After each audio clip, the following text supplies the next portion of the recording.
A planet warming faster than humans are able to adapt, and scientists are predicting it may get too hot for people to even go outside in some parts of the world without protective gear. It's one of the issues dominating a United States Foreign Press Center's climate change virtual tour that our reporter Krista Campbell is attending.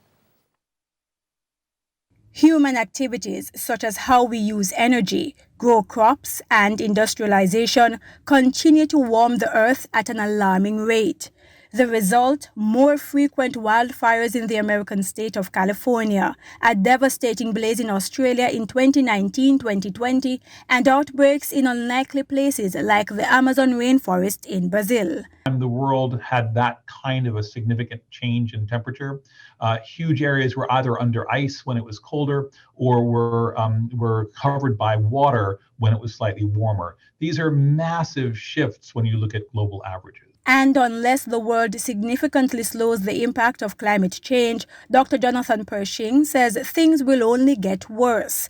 Dr. Pershing is a senior advisor to U.S. Special Presidential Envoy for Climate, John Kerry. We are looking at a future in which some parts of the world, a number of countries in the Middle East as an example, become too hot and humid where a human life is not sustainable out of doors without protection. And I don't mean protection from the sun and therefore being in the shade. No, I mean the combination of temperature and humidity is too hot for a person to cool him or herself without an air conditioner. That's extraordinary. We don't have places in the world that are like that.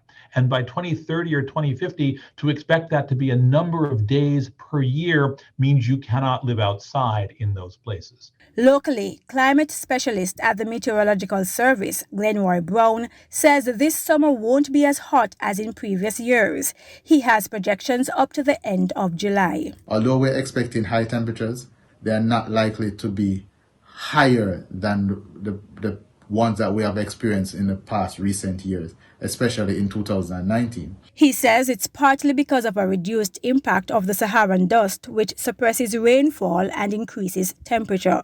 Last year we had the Saharan dust. It contributed with to the high temperatures, extremely dry conditions. This year we have less impact on the environment. Most persons are working from home.